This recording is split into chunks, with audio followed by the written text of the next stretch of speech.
con alguna de sus amigas en Mar del Plata y que pierde la vida en una situación bastante confusa, ¿no? Porque en las últimas horas salió a hablar un testigo clave del caso aportando datos sobre los últimos minutos de ella, con vida. Mira, lo que se sabe, según la autopsia, es que habría fallecido por una insuficiencia respiratoria, por intoxicación. Sí. No se sabe si por un exceso o por una reacción al consumo de algún tipo de droga sintética del tipo éxtasis o metanfetamina. Esa es la información que se tiene hasta ahora. Después, dónde consiguió o dónde habría consumido, si es que se confirma esta información que está en la autopsia, que tiene el fiscal Fernando Berlingeri, que es el fiscal de Mar del Plata, que está a cargo de averiguar qué pasó con o averiguación de causales de muerte y también si se trató o no de una muerte violenta o relacionado efectivamente al consumo de estupefacientes, dónde los consiguió.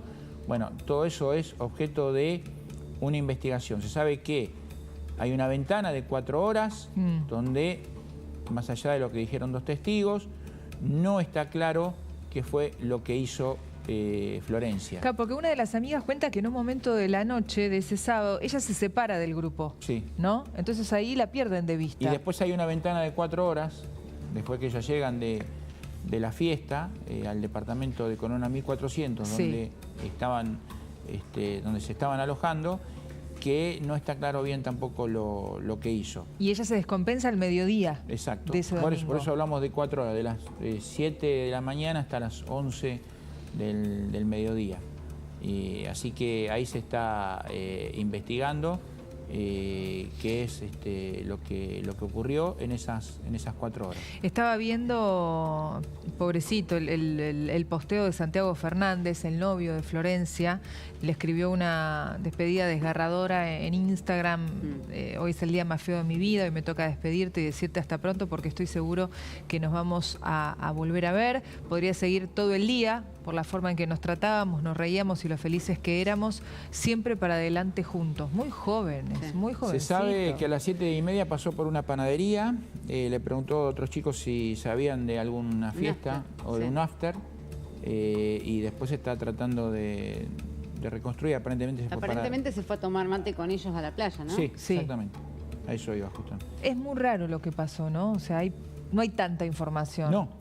No hay tanta información y no está claro tampoco todavía qué fue, si la causa de la muerte está relacionada a una reacción por algo el consumo consumió de algún tipo de droga o porque ella también tenía alguna patología preexistente. Previa. Y si llegado el caso de que haya consumido algo, si fue por voluntad propia o no.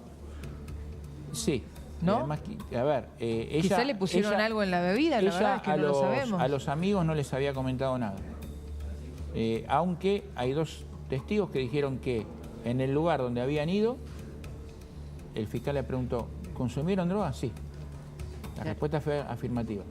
Claro, pero probablemente en el caso de que el consumo haya sido voluntario, ella nunca había consumido, ese día probó, y para una persona que nunca en su vida consumió estupefacientes, puedes tener una reacción. Le puede llegar a generar una reacción. Claro, no sabes cómo reacciona tu cuerpo, más si nunca consumiste. Entonces están averiguando quién se lo dio, dónde lo consiguió, si lo consiguió en esa fiesta, si había consumido con sus amigos o si efectivamente en esas 4 horas de ventana que hay de las 7:30 hasta las 11, que ella se va a la playa a tomar mate con el resto del grupo, pudo haber consumido ahí algo. O sea, si el dealer estaba en la fiesta o en algún lugar del trayecto de esas 4 horas. Claro, exactamente. Sergio Zaraco es toxicólogo y creo que puede tener respuestas para algunas de nuestras consultas. Sergio, gracias por el contacto. Buenas tardes. ¿Qué tal? Buenas tardes, un gusto. ¿Qué pudo haber pasado con Florencia? Con las informaciones que se manejan hasta el momento, ¿no? Que no son tantas. Exacto, la información que hay es lo que se hace inicialmente en una necropsia, que es el tamizaje o screening, que son técnicas rápidas que tienen una alta sensibilidad pero no tan alta especificidad. Es decir, con eso arrojó que podía estar ante la presencia de alguna metanfetamina. Dentro de las más conocidas es el MDMA o éxtasis, que es una metanfetamina que puede tener cierta sintomatología. Pero lo que va a arrojar más luz al caso seguramente son los estudios más avanzados, que son mucho más específicos y pueden determinar si había presencia, aparte de alguna metanfetamina, otras sustancias que suelen estar asociadas en el comprimido, como es la ketamina u otras nuevas drogas de diseño como catinonas o demás. Y que todas tienen siempre un impacto. Cuando hablamos de este tipo de sustancias estimulantes, cuando hablamos de sustancias psicoactivas o drogas, tenemos algunas depresoras, como el caso del tan mentado fentanilo en estos últimos días del año pasado, el principio de este, u otras estimulantes como las anfetaminas o metanfetaminas, que tienen su impacto en este caso a nivel cardiovascular, produciendo arritmias, elevación de la temperatura corporal, edema de pulmón no cardiogénico, o sea, no de causa cardíaca, sino por alteraciones a nivel vascular, o que pueden afectar a nivel del sistema nervioso central con presencia de convulsiones, edema cerebral y demás, y que esto tiene un periodo de latencia. Es decir, cuando yo ingiero una sustancia, no aparece el efecto en forma inmediata. Eso hay un periodo de absorción. ¿Siempre pasa eso, si el doctor? estómago está vacío. Siempre, cuando tomamos un medicamento. El efecto no es inmediato, claro. Depende si el estómago está vacío o lleno, y va a depender este periodo desde que se absorba, y ahí, una vez que entra a la circulación, empieza a tener sus efectos en distintas áreas. Y cuando hablamos de los efectos secundarios, ya son las consecuencias, que es mucho más tardío, de los efectos que pueden llegar a aparecer, y que a veces está esta ventana de horas en donde pueden aparecer, que dependiendo de las características de la persona, si tiene buen estado físico, compensa esa situación disruptiva que está teniendo en su organismo hasta que llega un momento que colapsa y puede devenir en los casos que han sido comentados. Ahora, mal estado físico ella no tenía, nutricionista. No había, salvo Sergio, que haya tenido algún tipo de patología persistente y que esa patología que tenía haya provocado ante el consumo supuesto de una dosis, por más que sea pequeña, una reacción que derivó en una descompensación que termina de forma trágica, ¿no? Exacto, por eso nosotros desde la toxicología preferimos hablar de intoxicación y no sobredosis. Cuando se habla de sobredosis es minimizar la cosa, porque dice, entonces hay una dosis que no es peligrosa. En cambio, la intoxicación no solamente depende de la sustancia y la cantidad al cual se ha tenido acceso, sino de las condiciones genéticas y biológicas de cada individuo, que hace a que a una determinada concentración o dosis puede tener una adecuada respuesta o no, generando, a lo mejor, sin saberlo, alguna descompensación de una patología que en condiciones de normalidad no era evidente, pero ante un esfuerzo que dispara el consumo de esta sustancia estimulante, descompense su causa de base.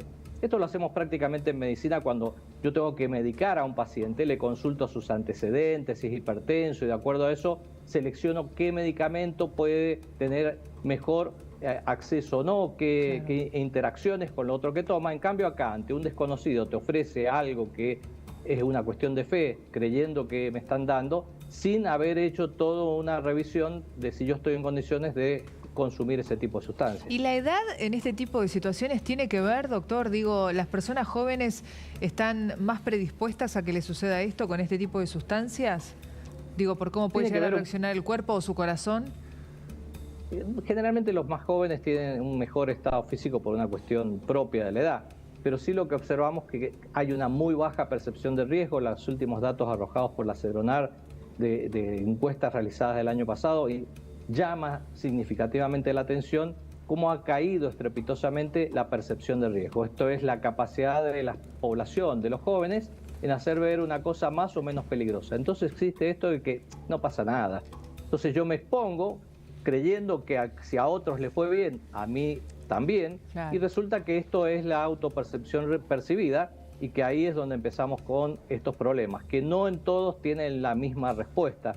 Y que, por ejemplo, si vamos también a lo práctico, muchos toman algún antibiótico, pero hay personas que son alérgicas y pueden hacer un shock anafiláctico. Entonces, este es el peligro, y saber que estas sustancias son prohibidas no por una cuestión jurídica, legal, sino por una cuestión médica, porque han demostrado que son altamente peligrosas para la salud de aquellos que se exponen a estas sustancias. Y en el caso de Florencia prácticamente no hubo tiempo, pero en otros casos donde sí se llega con tiempo con ese paciente que ingirió este tipo de sustancias, ¿cómo se Generalmente lo que hay que hacer es un apoyo cardiovascular y apoyar aquellos órganos que se pueden ver afectados. En el caso de las metanfetaminas como el éxtasis, el riñón, porque hay una destrucción de la musculatura que eso produce una insuficiencia renal. A nivel del sistema nervioso central, que pueden haber cuadros de edema cerebral y por supuesto a nivel cardiovascular, que puede venir en una arritmia súbita o puede venir en un edema de pulmón, y ahí necesita el apoyo, que acá alcanzó a hacerse las medidas, pero cuando el avance de la patología es tan importante, no alcanzamos desde la ciencia a poder compensar ese compromiso orgánico que tiene el afectado. Claro, que es lo que pasó en la fiesta de Time Warp, allí en Costa Salguero, donde fallecieron 5 jóvenes que también habían ingerido, varios estuvieron intoxicados y los pudieron salvar, pero 5 lamentablemente perdieron la vida. Exacto, 5 perdieron la vida en el lugar por cuadros de golpe de calor, sobre todo, que es una de las consecuencias y efecto neurológico, pero 5 terminaron en terapia intensiva y varias decenas terminaron atendidos en las guardias del Hospital Fernández por compromiso. Y que esto tiene que ver con presencia no solamente del éxtasis, que es el MDMA, sino también Superman, que es otra metanfetamina, que es la parametoximetanfetamina, y otras sustancias psicoactivas como el popper y demás, que a veces están allí presentes y que se accede sin saber qué consecuencias. Es una, como digo, una cuestión de fe.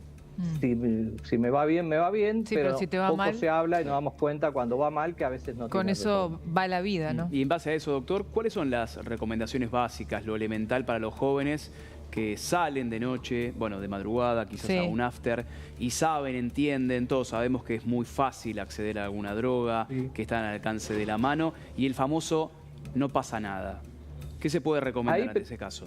Primero es esta información, que es saber que ese producto que me prometen que se trata de MDMA, de éxtasis, pocas veces tiene la sustancia pura. Esto viene con cortes de otras sustancias que interaccionan, muchas veces desconocidas. Estos son producciones ilegales, por lo tanto no tiene y carecen de cualquier control de calidad.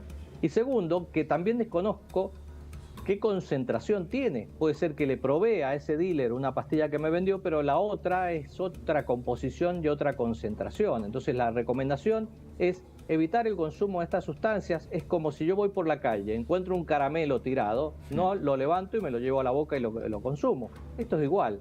No puedo exponer mi cuerpo a estas sustancias que sabemos que pueden ser una cuestión totalmente azarosa y poner en riesgo la vida cuando o dejan secuelas o puede comprometerlo. Entonces, saber que hay formas de divertirse, que son mucho mejores, que se logra también el placer, el bienestar, el mejor anímico a través del encuentro, la relación interpersonal, y saber que lo recreativo es con el festejo con las otras personas. Claro. Y no hacernos creer que tomando un químico es un consumo recreativo, y no existe ninguno de estos consumos que terminen en diversión, generalmente terminan en complicaciones, o físicas o en el estrato psicológico. Clarísimo. Gracias, doctor, por el contacto. Ha sido muy amable. Ha sido un gusto. Gracias. Aprender a que uno puede divertirse sin necesidad de algo más, ¿no? De alcohol, mucho menos de droga, simplemente con la presencia de amigos o con buena música. Pasa por ahí la cosa.